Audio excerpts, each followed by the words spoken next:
Today we're going to give you one of our favorite transition basketball drills. We call it progressive fast break. We do this drill because it focuses on transition offense and transition defense simultaneously. We're able to work both sides of the basketball, which we've broken down over the past 4 years. The style of play that we play, at least 70% of our game is played in transition. So this is a game-like situation that we practice every single day. What we have seen over time is improved our shot selection. This drill, as you'll see as we start to demonstrate it over time, you're going to be able to teach your kids what's a good shot for them, what's a good shot for their team, and what you're willing for them to accept. It's also going to reduce your turnovers. And this one kind of takes some time. Our teams have led the country in fewest turnovers per 100 possessions for the last 4 years. And this drill it goes a long way towards doing it. Turnovers are really emphasized and they're really magnified in this drill. And then one we love as coaches, regardless of how the play is that day, if our execution isn't great or shots aren't going in, at the very least, we've got 10 to 15 minutes of great conditioning. So, progressive fast break. It's going to start out with you dividing your team into two teams. Here you're going to see red and you're going to see white. White on one end, and when we go down here, you're going to see the rest of the red team waiting on the baseline. We start the drill with a free throw shooter here for red. The ball is dead, and we've got two white players, white team players right here ready to rebound.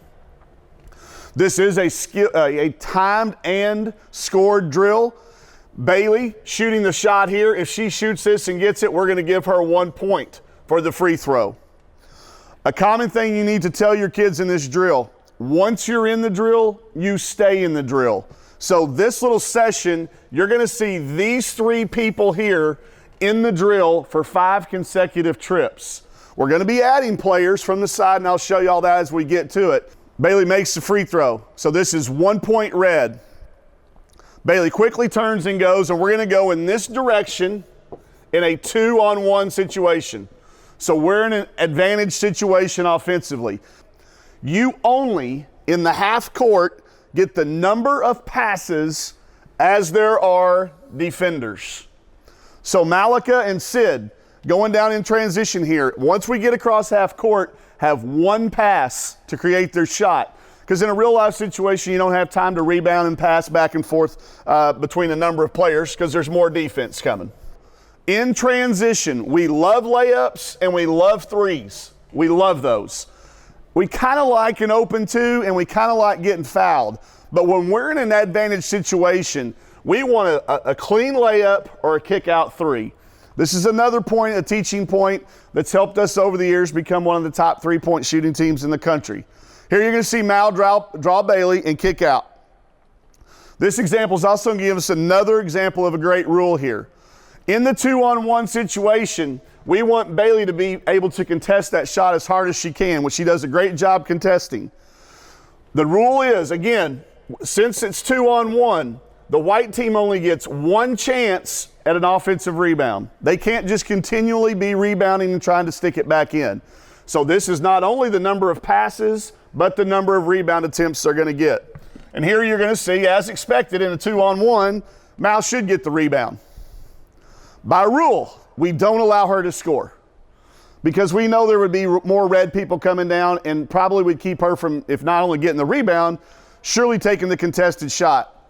We now look for the kick out 3.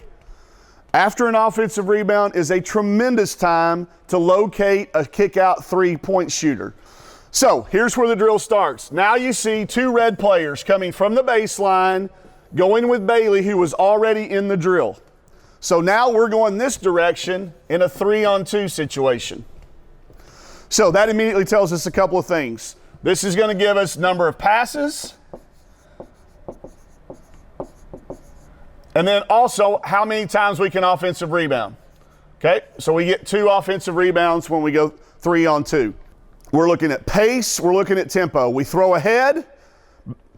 Bailey has run the floor. This is what we call our lock spot in our transition. And we've delivered an on-time pass for the wide open 3, which she knocks down.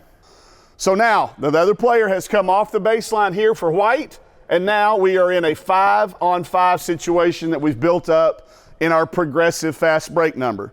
There is no advantage here. This is basketball. So in the last possession of each round, it's playing. You can pass it, you can get into your offense, you can rebound as much as you want. This is exactly what we look for. This is a late, what we call our dragon. We get ball movement in motion, we get a good drive, and we get an open kick out three, which we make. So at the end of that round, you can see the score is actually a half round. The score is 6-4. Okay? White has made 2 threes. Red has made a 3 and a free throw. This drill can either go for a certain amount of time, or you can go till a certain number of free throws have been shot. Red's got their third shooter up. Made free throws, sprint back. 2-on-1. We try to draw. We want a layup or we want a 3. We get the layup in this case. 2-on-1. Now we're coming back 3-on-2. Great push by Atiana. We get a layup on the other end. 4-on-3. Throw ahead. Good shot in the corner. This is when we get our kick out. Great example here of a rule. Automatic, anytime there's a jump ball or a tip ball, automatically goes to the defense because they're in a disadvantaged situation. Last possession here, a 5-on-5. Get a post feed kick out and a stop.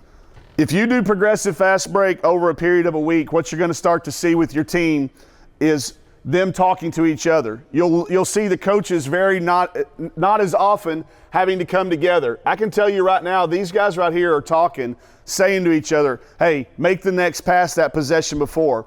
Coaches will be able to do it on the baselines, but you'll start to see players coaching themselves. And we all know as coaches, once we get our coaches coaching themselves, we've got good things happening. Progressive fast break, we do it at least once a week. I think if it was up to the players, they would probably want to do it every day. We will tweak some things throughout the year, the way we time it, the way we score it. I encourage you to put your offense in, what you're going to encourage in transition. Let your kids know what you're going to coach and what you're going to tolerate so that when it becomes a game situation, that can be reflective of what you've worked on in practice.